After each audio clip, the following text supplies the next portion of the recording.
Today I am going to present Occupational Initiative in Scientific Education.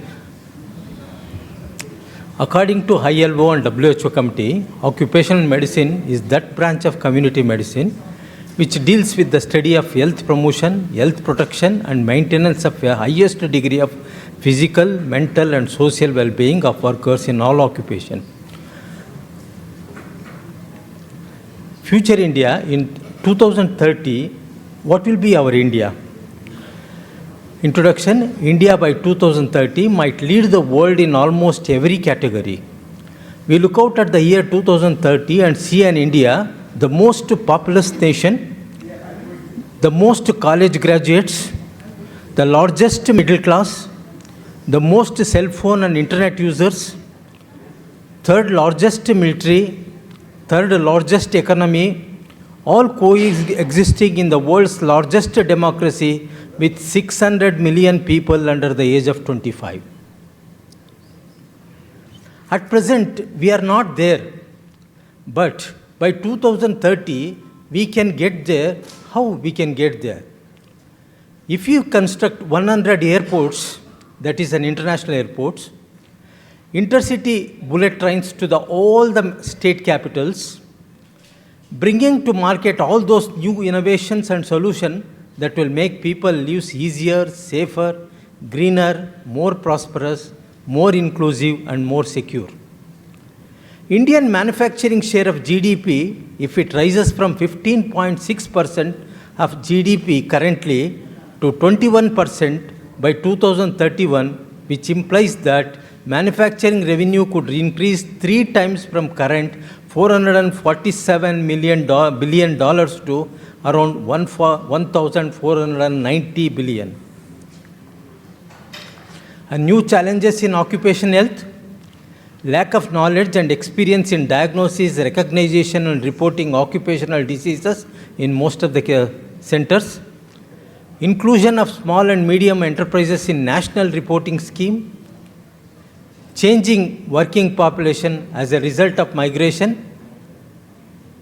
People who come from Kerala to Karnataka, there will be a challenge. They work only up to 4 o'clock.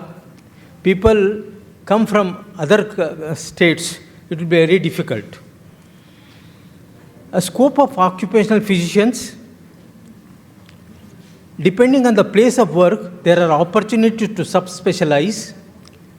Special interest areas include, one can become specialized in travel medicine, disability assessment medicine, aviation medicine, occupational dermatology, occupational respiratory medicine, sports and exercise medicine, radiation medicine and driving medicine. What is psychoneuroimmunology? Psychoneuroimmunology is the study of how our immune system and our central nervous system interact. Psychological stress makes more susceptible to everything from the common cold to flare-ups of autoimmune diseases. How stress can make us sick? Even though stress triggers the body's immune response, it may lessen the ability to fight current actual infection.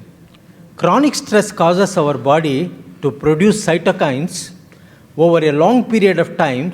These cytokines are inflammatory, and chronic inflammation increases the risk of developing autoimmune disease, type 2 diabetes, heart disease, osteoporosis, and allergies. A need for healthcare. What is a paradigm shift in healthcare? An important change that happens when the usual way of thinking about or doing something is replaced by a new and different way is a shift in healthcare. An innovation that changes how healthcare providers work, shifts care from calendar-based to the need-based, from being episodic and reactive to provide proactive and continuous. It also increases efficiency, creates patient engagement, and gives healthcare providers a powerful tool to monitor patients remotely. Paradigm shift in intensive care. Nowadays, we see from small closed units to closed units, where we cannot see cannot go inside. If you can make it larger, more open ICU, and it is the better. From a paternal dictatorship to more democratic teamwork. Changes in monitoring from intermittent to continuous and invasive to less invasive. From too much to just enough. Critical illness is not a single phenomena, but part of a patient disease trajectory. Expanding beyond physical ICU structure should be there. Positive randomized controlled trials are not the only evidence. Checklists are more helpful than protocols. If at all, if the patient is admitted to the ICU, always we should welcome death can be a good outcome. We should appreciate, yes, doctors has done everything, but the death is immaterial, it has come as a good outcome. But we see lot of actions, that is atrocities, and doctors have been hit. Wherever we see doctors has been they have entered into the hospital, they have destroyed the hospital infrastructure, so many things they have done. And most of the doctors have committed suicide also. So World Health Organization Healthy Workplace Framework and Model, introduction now. The WHO model emphasizes leadership support, worker involvement, and the integration of healthy workplace initiative in the organization because strategy is critical to the success of healthy workplace programs and initiatives. WHO workplace model. WHO defines a healthy workplace model as one which workers and managers collaborate to use a continual improvement process to protect and promote the health, safety, and well-being of all workers as well as the sustainability of the workplace by considering the following 4 areas of concern. Health and safety concerns in the physical work environment, health, safety, and well-being concerns in the psychosocial work environment, the personal health resources in the workplace, the ways the company participates in the community to improve the health workers, their families, and their community. Creating healthy working environment for employees. A healthy workplace environment is ideal when it comes to maintaining a positive outcome in a stressful atmosphere. What is a healthy workplace? A physical environment, a supportive environment, a workplace culture, occupational health, occupational safety, and health and lifestyle practices. Healthy workplace. The place of work is also an important environment for an earning person. Not only the worker should be healthy, but the environment should be also healthy, safe, and free from harmful agents. The job should be stimulating and challenging, able to learn new things and develop skill set, achieve measurable results, feel valued. A person should feel valued and core part of the team, opportunities to grow and progress within the company, be part of a positive culture where contributions are appreciated, learn from peers and supervisors, achieve a healthy work-life balance. A science of positive work environment, 11 signs are there, that is positive values, relaxed and productive atmosphere, commitment to excellence, open and honest communication, cooperation, support and empowerment, sense of humor, compassion, respect and understanding to everybody, a flexibility should be there, a positive reinforcement, emphasis on health, family and environment, and rewards and recognition should be there for everybody. Data linking healthy workplace strategies. See, in the data, absenteeism and turnover will be decreased, litigation will be come down, accidents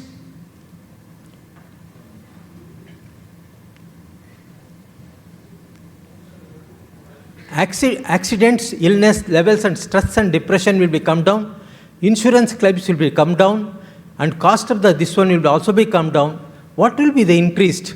Health and safety performance will be increased, employee satisfaction will be improved, employee engagement is also improved, and productivity will increase and profit will be increased. Wellness and well-being. Well-being is a state of positive feelings and meeting full potential in the world. It can be measured subjectively and objectively using salutogenic approach. Employee wellness programs are programs undertaken by an employer in order to improve employees' health and overall well-being. The programs also help individual employees to overcome particular health-related problems. Steps of launching an employee wellness program: set goals that will benefit both the company and the team, set up a dedicated team, collect always data, make a plan, communicate the program to employees, acquire feedback and adjust the wellness program as per the employee's desire.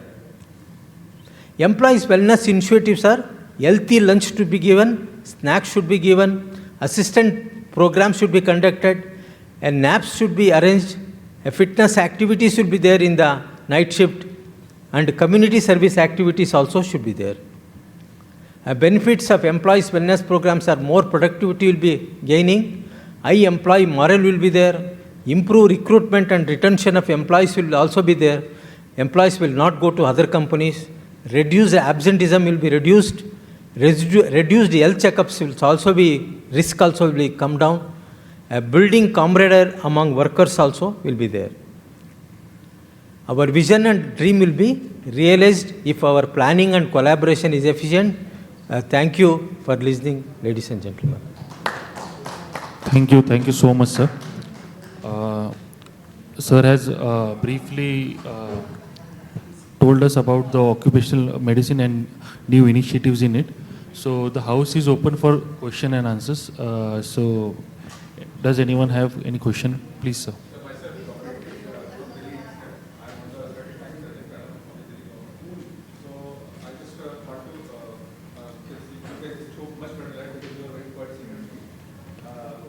How can we develop programs for the small MSMEs? Because there you can see Indians here, almost health initiative, wellness initiative is almost nil. You can say.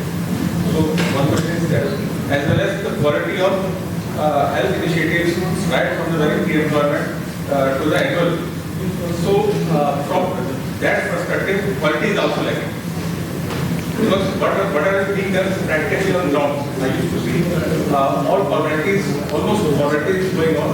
Yes, lot work is going on, but its percentage you can see is less than 20%. More than 80% is of no quality is just you can say adaptation data. So how to devise the ways to improve that? See, you are exact. The question is exactly correct. We have not included this small and the medium scale into the national programs, and it should be included. That is the one is the drawback. What we are facing today is that is the drawback. That is the one. Yeah, that is one of the kind where we have to include the small and the medium to practice to the national this one, and there they will form then association, and then they will do. See, just like that. See, now we see a lot of apartments have come.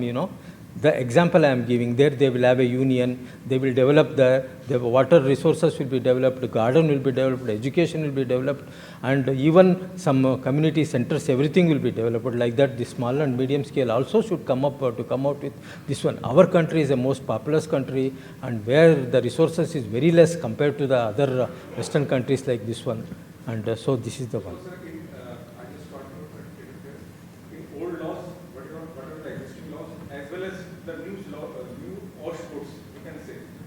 So there is no comprehensive direction is given except one thing: occupational health model is there. So I just want to ask how can we initiate it? Because if the law is getting weakened from the existing one, and the existing one needs updation. So where ultimately we have gone here, we have to be here. As we are technologically advancing, we have to be here, but we are now getting here by relaxing the norms in the form of new OSH codes. Except one thing is there that the occupational health code, but there is no clear-cut direction regarding that. And whatever our corporates, there is no, I don't feel any shameful, but it's a hard reality. They only bother what is strictly written in the law. They do not interpret it in a, you can say, except the good corporates, in a good form. See, corporates are meant for, any public, private sectors are now come up now, they are really interested in profit. They are little bit this one. Now, occupational physician, as a physician, you should initiative to the corporate that these are the benefits, these are the database we will going to achieve. say absenteeism will be reduced, and this cost of the employment will be reduced. All these things will be reduced, and if you make our employees are more this one, and for that we should have a union. We should discuss with the union. We should make, and also we should involve the management and say. And many of the corporates have come out with a very good this one. See, suppose if you take Wipro company, suppose if you take Infosys, suppose if you take Biocon in Karnataka, in that too in Bangalore, the rate of employees leaving the companies are very, very less. And also I will give you an example. You take the Sun Pharma. Sun Pharma, there is no representatives who will leave. You will stay at least 10 to 15 years. There are other pharmas.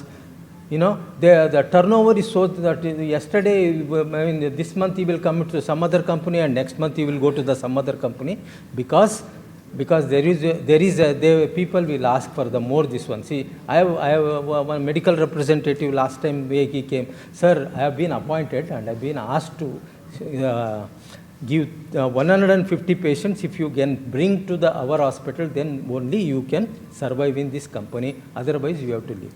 How to get 150 patients to every month to the hospital? It is very difficult.